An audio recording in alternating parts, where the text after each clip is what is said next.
In the midst of all the drama and all the negativity, knocked out against 10-man Manchester United, once again Arsenal have thrown us a surprise. So today we'll break down exactly what we learned from the FA Cup exit, find out where do Arsenal go next, a twist in the title race, as well as getting all the latest Arsenal transfer news. We'll get the breaking bomber on Martin Zubimendi, as well as discussing who will start on Arsenal's must-win game against Tottenham Hotspur on Wednesday.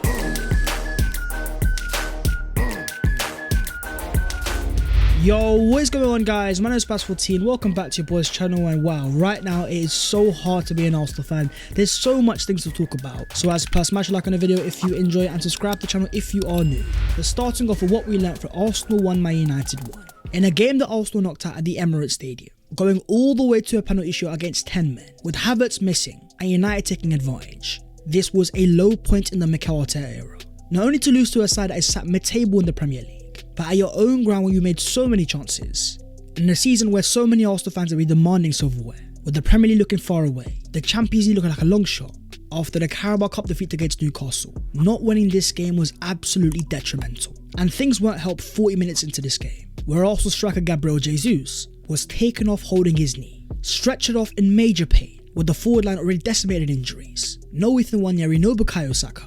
This looked like a very bad injury. David Ornstein then confirmed the worst, saying Gabriel Jesus is set for a long spell with a suspected ACL rupture, with further specialist reviews on the 27-year-old striker planned today to establish the full extent. Arsenal are open to doing business, with an overseas loan seeming the most likely route for Arsenal at present. The second time Arsenal have lost Gabriel Jesus to a major knee injury, devastating for the player personally. We then got an official Arsenal statement. Following extensive assessments, scans and specialist reviews, it has been confirmed that Gabriel Jesus has sustained an anterior cruciate ligament injury. Jesus will now undergo surgery in the coming days and will soon begin his recovery and rehab program. Essentially, his season is now over. For Arsenal, things are getting really difficult. With already no Saka and no Nwaneri, you then take away Gabriel Jesus, Mikel Arteta could be in real trouble.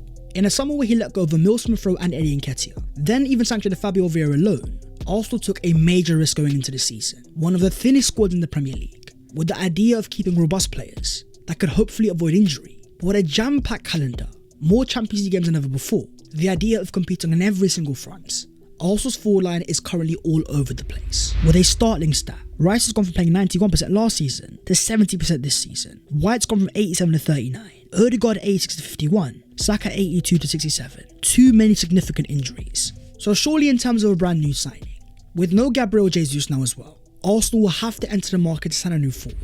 But in terms of Mikel Arteta, he insists that a decision to buy a new forward is out of his hands despite of the Gabriel Jesus injury. Is that pointing towards the owners? Is that asking for money? I am sure Mikel Arteta wants a brand new forward. Every Arsenal fan in the world can see that, but the quotes so far do not look promising, constantly pointing towards things not being in his hand, despite in the past going on to say that the Cronkies are the best owners in the world. Something just isn't quite adding up.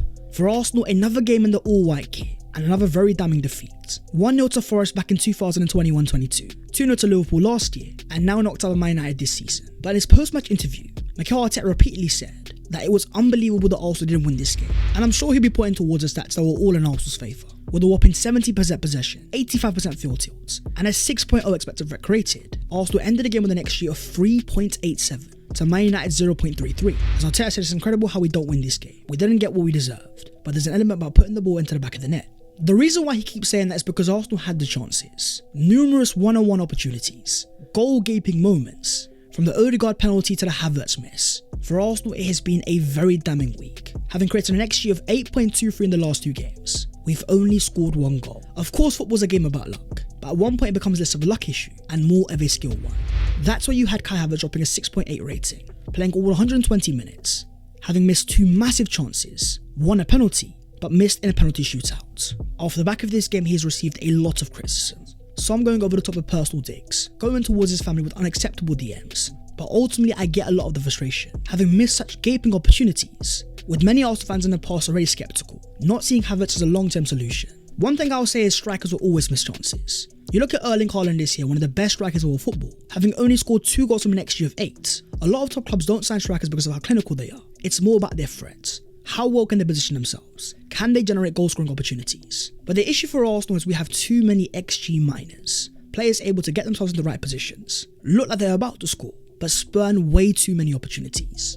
It's very much Man City as before Erling Haaland, with the likes of Gabriel Jesus and Raheem Sterling, their main forwards, Forwards that made so many chances, but also missed them too. There's a reason why they were both sold by Man City. Pep bought in Julian Alvarez and Erling Haaland. Ruthless finishers that over the course of the year will score their goals. On the same day where you had Benjamin Sesko score a screamer from outside the box, Mikel Arteta is more than aware of this problem. There's a reason why in the past he's gone for players like Rafinha, Sesko and Vlahovic, looking for Isak back in January 2022. But the reality is we have not got any of these players. For Havertz himself, I get that people will go over the top, and that is purely because of the profile. He will never be a player judged on his performances, but more on his output. So despite having 12 goals this season, being Arsenal's top goal scorer, that is still not enough for Arsenal. It's not just about signing a forward to replace Havertz, it's the add on top of his goals. Havertz is never meant to be the main man. He's meant to be a very good secondary option, who arrives into the box alongside a top striker. But on a day where so many Arsenal players were scapegoated, you also had the Arsenal captain Martin Ødegaard. Despite missing the opportunity of the game with a penalty, he dropped an 8.8 rating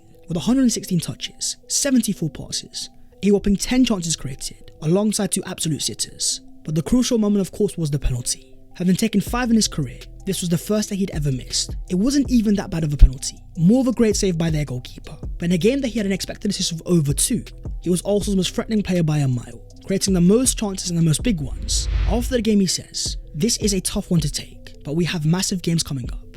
We have lots to play for and we have to stick together. Keep working hard, keep helping each other, supporting each other." For me right now, it's not about finding scapegoats, players to blame going over the top.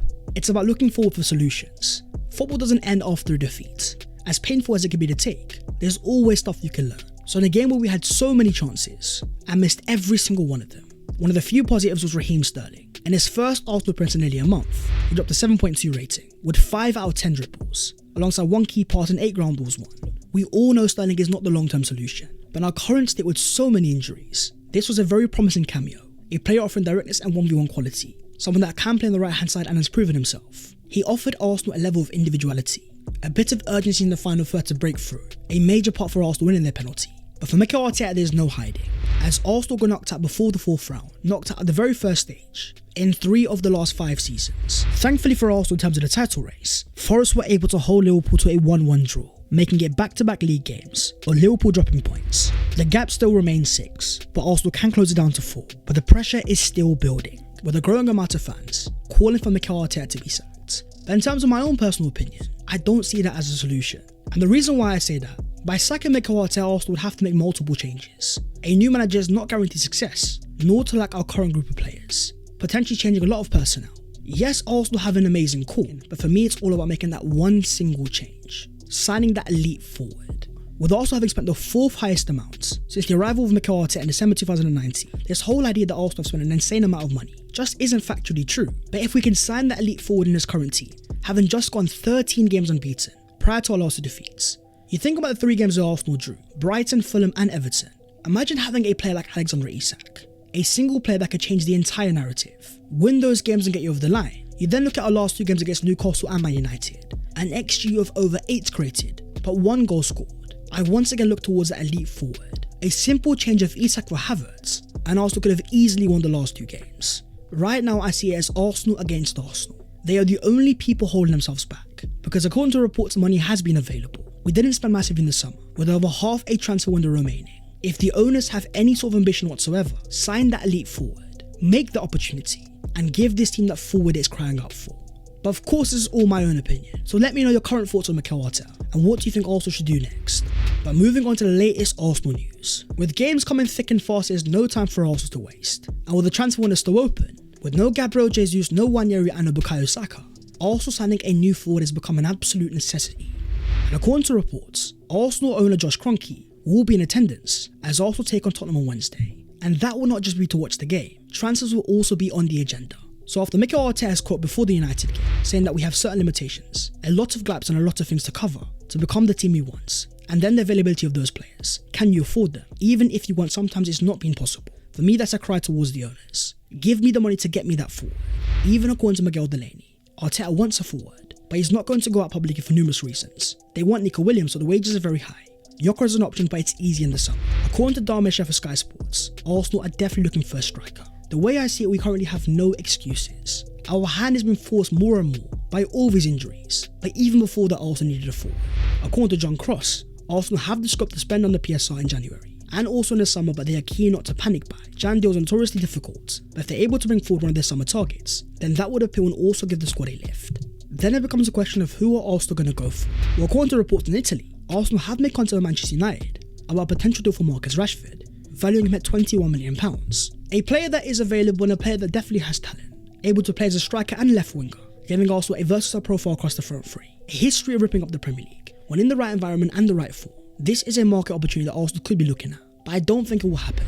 As according to Florian Plettenberg, Rashford's representatives are currently meeting with the board at Borussia Dortmund, with the likes of AC Milan and Barcelona also interested. It seems like Arsenal have other targets, but the whole idea that there's no opportunities, in a market that I know deals are hard to do, when you've got Havertz and Ødegaard leaving Napoli, Marmoush going to Man City, players are available and they might not be your perfect target. But why risk the opportunity of completely sacrificing a season to get all the way to the summer where nothing is guaranteed? Arsenal's approach has been consistent over the past few seasons. They do often wait for their main targets to become available. But is that how top clubs operate? Do you see Real Madrid waiting and waiting? Are the likes of Man City not active in the market? For Arsenal to be a top club, they have to act like one too. So in terms of a new forward, according to Miguel Delaney, Arsenal have a growing interest in sporting Lisbon Victor Gyökeres to go with RB Leipzig's Benjamin Sesko. But the former would require £80 million that they would rather spend in the summer. The time to act is now though. Even the reports are saying that Arsenal need a forward now.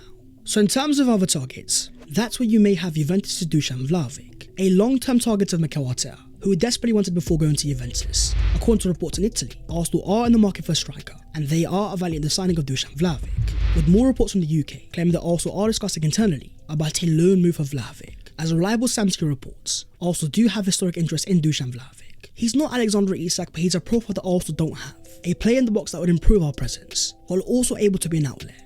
Drop deeper and fire balls in behind.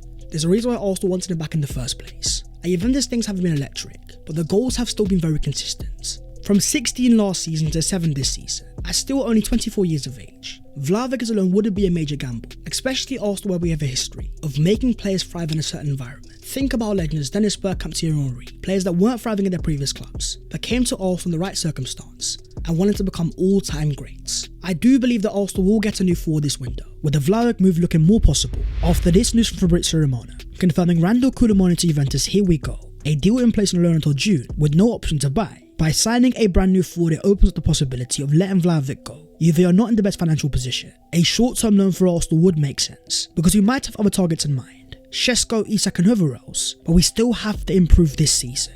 But for now we focus on Wednesday, as another major game looms in the Premier League, a North London derby at the Emirates Stadium against a out-of-form Spurs. So in terms of team news, what is happening? Well, according to Sam C, Yuri Timber is expected to be fine, despite being subbed off against Man United. But in terms of Ricardo Calafiori, according to James Bench, he was out of the game against Man United due to another muscular issue, and according to Sam C, the situation still remains unknown at this stage, which I won't lie is a major concern, having already missed so many games this year via injury. Most of them being muscular, Calafiori is slowly building a reputation of not being reliable in terms of fitness. But what about Jorginho? Having started against Man United, according to reports he did have a calf injury, but as Sam C says he is going to be okay. But there's also some doubt about his Arsenal future, entering the final 6 months of his contract. According to reports in Brazil, Flamengo have opened negotiations to sign Jorginho from Arsenal, with the Italian's contract ending in June. They want him on a free transfer in the summer, with other reports claiming that he might be allowed to leave this January. But this is where things get really interesting. With rumours of Jorginho and Partey both leaving at the end of the season, both whom are out of contract, we got a bit of a transfer bomber, with Team News and Ticks initially claiming that some very big transfer news was about to drop. Arsenal fans wondered, well, would there be a new forward? Well, the answer is no, instead it's a brand new midfielder, as a Sammy Mokbo exclusive confirmed. Arsenal are set to sign £51 million Martin Zubimendi from Real Sociedad, with a deal virtually completed to be Liverpool and Man City for a summer transfer. As Fabrizio Romano then confirmed, Arsenal are in advanced talks to sign Martin Zubimendi in summer 2025. Negotiations underway on the player side, as positive talks took place behind the scenes. The final steps are still needed. Arsenal's plan is to trigger the €60 million release clause, a surprise that not many people saw coming. Arsenal being proactive in terms of their midfield, letting go of 2 experienced players, and signing one of the world's best. But for a player that was wanted by Liverpool in summer 2024, a deal agreed Real Sociedad, but chose to turn them down instead. According to Alex Crook, Arsenal have already agreed personal terms with Martin Zubimendi. And according to Fabrizio Romano, the key factor behind that is Mikel Arteta, with the Arsenal manager part of the process of the club to get the green light for Zubimendi. The same that happened before with Declan Rice. Zubimendi remains in advanced talks for a summer move instead. In the midst of so much negativity, this is a statement from Arsenal, backing the manager saying he's going nowhere, by securing him a key signing for the summer. A metronome profile that can play like Jorginho, able to play as an 8 but also thrive as a 6. At the peak of his powers at 25 years of age, a player wanted by Man City to replace their injured Rodri. This is a very exciting move for the summer, but for now our focus remains on this window, where the priority remains a forward. And according to Sam Dean, Arsenal are long-term admirers of Benjamin Sesko and were keen to explore a deal in the summer before he decided to stay in Germany. A January move is not impossible, but it would be hugely expensive. It seems like Arsenal's plan is very clear. Either get a summer target in now or sign a short-term forward instead. The question of course is, who is that player going to be? That is the video there and there, so hopefully you guys have enjoyed. If you have, smash a like and also subscribe to the channel if you are new. If you want to follow your boy on all of the social medias, then the links are down below in the description. But that was all of your latest Arsenal news today, as well as what we learned from Man United versus Arsenal. I apologize for the delay of the video, but I wasn't in the country at the time. I'm back now, and hopefully Arsenal will be active in the market as well. So as my friends, I'll see you next time. Take care. And